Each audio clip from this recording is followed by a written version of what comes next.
Hello everyone, welcome back to my बुकलो। तो आइए हम लोग शुरू करते हैं अपने 23 मई का current affair.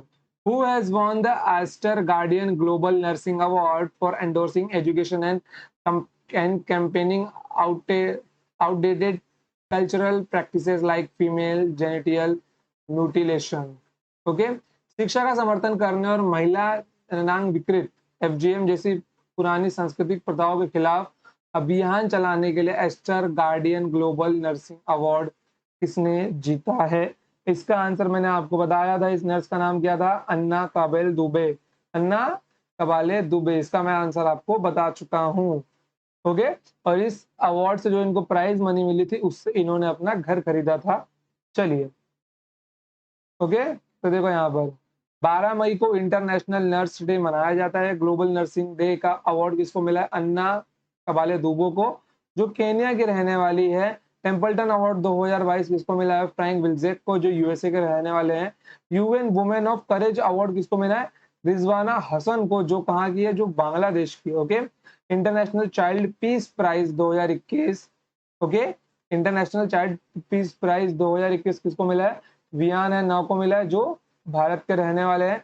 Times person of the year 2021 किसको मिला है? इलॉन मस्क को मिला है। और इलॉन मस्क ने अभी 44 बिलियन डॉलर्स में 44 बिलियन डॉलर्स में क्या बाय किया है? ट्विटर को बाय कर लिया है। ये यूएसए के रहने वाले हैं। CII world game athlete year award किसको मिला है? पीआर श्रीजेश को मिला है। ओके, पीआर श्रीजेश को मिला है। चलिए, क्वेश्चन नंबर सेकंड देखते हैं। World telecommunication and information society day is observed on which day? Is observed on which day? ये किस दिन मनाया जाता है? ये 17 मई को मनाया जाता है। चलिए, अगला क्वेश्चन देखते हैं। इसके पहले मैं आपको बहुत सारे डे दिखा दूं। 18 मई को क्या मनाया जाता है? वर्ल्ड मॉन्यूमेंट्स डे मनाया जाता है। 17 मई को वर्ल्ड टेलीकम्युनिकेशन डे। 16 मई को इंटरनेशनल डे ऑफ लाइट। 15 मई को इंटरनेशनल फैमिली डे। 11 मई को नेशनल टेक्नोलॉजी डे। 8 मई को रेड क्रॉस डे, ये इंपॉर्टेंट है। ओके, 3 मई को वर्ल्ड प्रेस फ्रीडम डे। बताइए, वर्ल्ड फ्रीडम इंडेक्स में जो इस साल रिपोर्ट निकली, इंडिया का रैंक कितना था? ये क्वेश्चन मैंने आपको बताया है। ओके, इंडिया का रैंक इस बार घसक कर नीचे गिर गया है, तो वो रैंक आपको बताना है। 12 मई इंटरनेशनल और 12 मई को इंटरनेशनल नर्स डे मनाया जाता है। चलिए, क्वेश्चन नंबर 3 देखिए। Union tourism minister G Kishan Reddy has inaugurated the first incredible India International Cruise Conference IIIC in which city? केंद्रीय पर्यटन मंत्री जी किशन रेड्डी ने किस शहर में पहले अतुल्य भारत अंतर्राष्ट्रीय क्रूज सम्मेलन IIICC का उद्घाटन किया है? बताइए, किस शहर में किया है? ये मुंबई में किया है। ओके, कहाँ पे किया है? मुंबई शहर में किया है। चलिए, और ये कुछ योजनाओं के नाम है। धार्मिक पर्यटन को बढ़ावा देने के लिए 2015 में प्रसाद स्कीम लाई गई थी। विकसित शहरों में सुधार के लिए 2015 में हृदय स्कीम लाई गई थी। बहुत सारी स्कीम ऐसे जो मैंने आपको लिखवाया है और आगे भी लिखवाता रहूंगा। मैंने इसके बारे में आप सबको अच्छे से बताया है। एक और बात बताइए, ऑनलाइन पूजा करवाने के लिए किस राज्य सरकार ने स्कीम निकाली थी? उसका आंसर आप लोग मुझे कमेंट सेक्शन में दीजिए और इसको अपने नोटबुक में नोट करके लीजिए। चलिए, क्वेश्चन नंबर 4 देखिए। Which tennis player has won the Italian Open 2022 women single title? किस टेनिस खिलाड़ी ने इटालियन ओपन 2022 महिला एकल खिताब जीता है? किसने जीता है? ईगा स्वीटेक ने जीता। ओके, ईगा स्वीटेक ने जीता है। चलिए, अब देखिए यहाँ पर इटालियन ओपन, ये देखिए इटालियन ओपन की महिला विजेता और पुरुष विजेता दोनों है। वैसे ही हर एक गेम के जो विजेता मैंने नाम लिख दिया है। अब इसको आपको सेपरेट कर करके मुझे पढ़ाने की जरूरत तो नहीं है।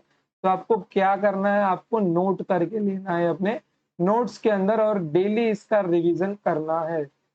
ओके, चलिए, क्वेश्चन नंबर 5वां देखिए। Which company has announced to acquire Swiss cement major Holcim stake in Ambuja Cements and its subsidiary ACC for $10.5 billions? किस कंपनी ने अंबुजा सीमेंट और उसकी सहायक एसीसी में 10.5 बिलियन डॉलर्स में स्विस सीमेंट मेजर हॉलसिम्स की हिस्सेदारी करने की घोषणा की है? बताइए, किस कंपनी ने ये घोषणा की है? ये कंपनी है आपकी अडानी ग्रुप। कौन है? अडानी ग्रुप है। और आप सबको मालूम है कि अडानी ग्रुप का जो इस साल प्रॉफिट हुआ है वो इंडिया में रिलायंस ग्रुप ऑफ कंपनी से भी ज्यादा हुआ है। ओके, चलिए क्वेश्चन नंबर 6 देखिए, which state has stopped in goods and services tax registration bye businesses and dealers. व्यवसाय और डीलरों द्वारा माल एवं सेवा कर पंजीकरण में कौन सा राज्य शीर्ष पर है? कौन सा राज्य शीर्ष पर है? महाराष्ट्र राज्य शीर्ष पर है, क्योंकि आप सबको मालूम है कि बिजनेस का जो सेंटर है वो कहाँ है आपका? मुंबई है। पूरी इंडिया की इकोनॉमी को जो टैक्स, जो पूरे देश का टैक्स मिलता है उसमें से 67% अकेले टैक्स कौन भरता है? मुंबई सिटी अकेले टैक्स भरती है। ओके, और जो आपके बाकी का 33% का टैक्स है ये बाकी का रिमेनिंग इंडिया पे करता है। समझ गए? अकेले मुंबई 67% टैक्स भरती है। समझ गए आप लोग? तो महाराष्ट्र मुंबई का इतना बड़ा इंपॉर्टेंट रोल है। Okay, in business model. But आज का समय बदल रहा है, लोग ऑनलाइन बिजनेस को ज्यादा प्रिफर कर रहे हैं। किसको? ऑनलाइन बिजनेस को ज्यादा प्रिफर कर रहे हैं। और अगर आप मेरी बात माने तो आपको भी एक ऑनलाइन स्किल सीख के लेनी चाहिए। मैं 3-4 स्किल का यहाँ पे नाम ले रहा हूँ। पहली, अगर आप कॉमर्स बैकग्राउंड से है, अगर आप कॉमर्स बैकग्राउंड से नहीं है तो एक्सेल और एडवांस एक्सेल आपको सीख के लेना चाहिए। ओके, एडवांस एक्सेल, क्योंकि आपको बाहर जॉब भी करना है। ऐसा नहीं कि आपको, देखो मैं उस बच्चे की बात कर रहा हूँ जो नॉर्मल है, एवरेज है, जिसको बाहर कॉर्पोरेट सेक्टर में इंटरव्यू देने पर भी काम नहीं मिलता, जिसे कुछ नहीं आता, मतलब कि ना ही उसके पास कोई स्पेशलाइजेशन है, ना उसने कभी कुछ किया है अपने लाइफ में, उसको एक जॉब चाहिए। अगर गवर्नमेंट जॉब की तैयारी कर रहा है, बट इन केस अगर उसको जॉब निकालने में समय लग रहा है तो उसको अगर अपना खर्चा वगैरह निकालना है तो ये एक्सेल उसके लिए बहुत बेनिफिशियल कोर्स साबित होगा। वो अगर एक्सेल और एडवांस एक्सेल सीख लेता है तो उसकी महीने की सैलरी कम से कम 20,000 होगी, कम से कम 20,000 होगी, क्योंकि आज हर कंपनीज और कॉर्पोरेट सेक्टर में एक्सेल जानने वाले बंदे की जरूरत है। समझ गए? जो डेटा को एंट्री कर सके। आपने डेटा एंट्री का जॉब देखा होगा, वहां पे डेटा एंट्री का मतलब सिर्फ टाइपिंग करना नहीं होता। डेटा एंट्री का मतलब होता है कि एक्सेल पूरी रूप से आना चाहिए, तब आपके जॉब के प्लेसमेंट बहुत, मतलब कि ऑफर आपका बढ़ जाता है। फिर उसके बाद में एक आता है वर्डप्रेस आता है। ओके, वर्डप्रेस अगर आपने सीख लिया तो आप एज अ फ्रीलांसर किसी को वेबसाइट बना के दे सकते हैं, जिसके अंदर आप लाखों रुपए कमा सकते हो। बट हाँ, स्टार्टिंग में इसके अंदर आपको थोड़े से पैसे इन्वेस्ट करने पड़ेंगे। फिर उसके बाद में आता है सोशल मीडिया मार्केटिंग, अगर आपने सीख लिया, या फिर एसईओ एसईओ सीखने के बाद भी आप एज अ फ्रीलांसर का जॉब कर सकते हो। बट एसईओ आपको दिल से सीखना होगा। इसके अंदर ज्यादा कुछ पैसा वगैरह नहीं लगते, बट हाँ, आपको एक्सपीरियंस लेने के लिए बहुत कम पैसे में शुरुआत में काम करना पड़ेगा। बट आफ्टर 1 ईयर जब आपको एक्सपीरियंस मिल जाएगा, then your rate will be 10x। आप अपने प्राइस को 10 गुना बढ़ा सकते हो, आप अगर एज ए फ्रीलांसर काम कर रहे हो तो। समझिए बच्चों, अगर आप लोग गवर्नमेंट जॉब की तैयारी कर रहे हो, बट आने वाले समय को देखकर मैं ये बोल सकता हूँ कि आपको एक स्किल तो सीख कर लेना ही चाहिए, क्योंकि आज के समय लोग यही गलती कर रहे हैं, जिसको जो जॉब मिल रहा है वो पकड़ के ले रहा है। समझ गए? जॉब करना बुरी बात नहीं, जो जॉब मिल रहा है करते रहिए, लेकिन कभी सीखना बंद मत कीजिए। जिस इंसान ने सीखना बंद कर दिया उसके जीवन की प्रगति वहीं रुक जाती है। समझ गए? और ये खुद मैंने फील किया है, ये खुद मैंने फील किया है, इसलिए मैं अपने एक्सपीरियंस से बता रहा हूँ कि सीखना बंद मत करो, सीखना चालू रखो।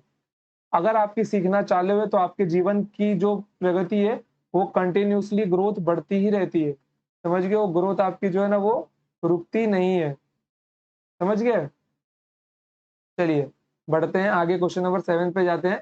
7 के पहले देख लो जरा ये जीएसटी। और एक बात और, जीएसटी उसी को मिलते जो कोई छोटे मोटे बिजनेस का हिस्सा होता है, जिसका कुछ बिजनेस होता है।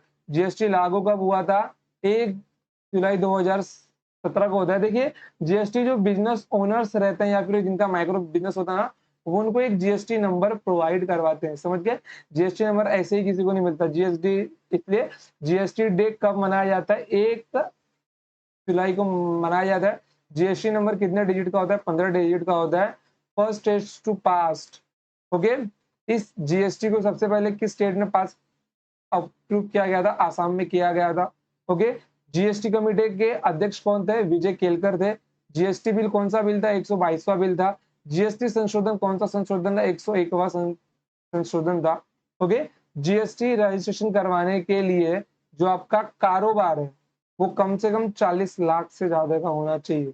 ओके, और जो आप सर्विस प्रोवाइड करते हो वो 20 लाख से ज्यादा की होनी चाहिए। और हाईएस्ट जीएसटी रजिस्ट्रेशन कहाँ पे हुए हैं? महाराष्ट्र में हुए हैं। समझ गया ना मैं क्या बोल रहा था? बिजनेस का केंद्र, एक तो आप देश में बिजनेस के केंद्र को दो ही जगह मान सकते हो, एक तो आपको गुजरात है, ओके, क्या है, एक आपका गुजरात है और एक आपका मुंबई है, जहां से बहुत सारे बिजनेसमैन निकलते हैं। ओके, चलिए, international museum day is observed on which day? बताइए ये कब मनाया जाता है इंटरनेशनल म्यूजियम डे? ये आपका मनाया जाता है 18 मई को। कब मनाया जाता है ये? 18 मई को मनाया जाता है। और डेज मैंने आपको पीछे लिखवा दिया तो मैं फिर से लिखवाऊंगा नहीं। Which of the following company has acquired table reservation platform dine out? निम्नलिखित में से किस कंपनी ने table reservation platform dine out का अधिग्रहण किया है? किसने किया है? स्विगी ने इसका अधिग्रहण कर लिया है, एक्वायर कर लिया है। ओके, चलिए, ओ एम जी।